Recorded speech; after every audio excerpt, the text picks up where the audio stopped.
ATN News.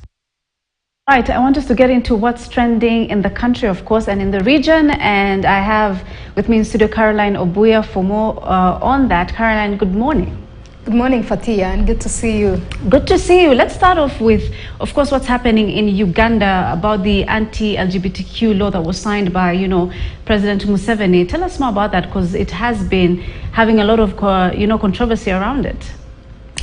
Fatia, there was celebration, both celebration and condemnation following the passing on of the law, the LGBTQ law in Uganda by President Yoweri Museveni. President Yoweri Museveni, of course, over the weekend, he made headlines through that LGBTQ pronouncement.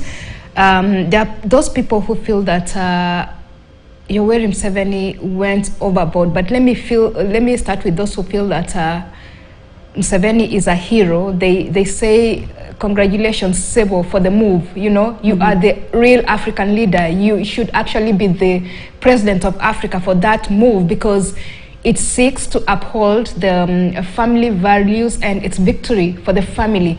And they also say that Africa is ingrained in African values, and so Museveni has defied, intimidation and the odds from that were facing him from the West, and he stood and he signed that bill, and so they really hate him. They feel that he's the king of the moment.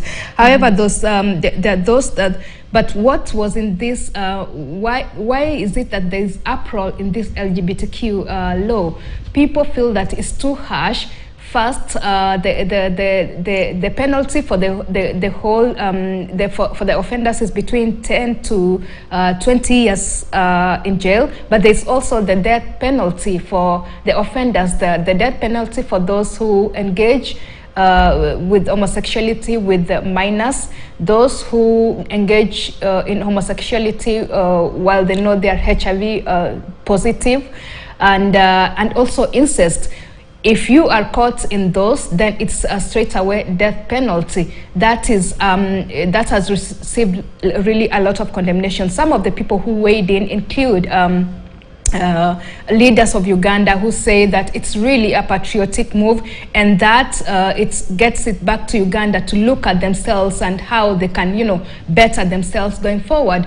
We had the West weighing in. We had the President of the United States, Joe Biden, weighing in and saying that this is a serious human rights violation and an abuse to the people. So it says that the Washington going forward will look at ways of their engagement with Uganda, and these ways include sanctions. And then there is some people may be banned from traveling to the US and such like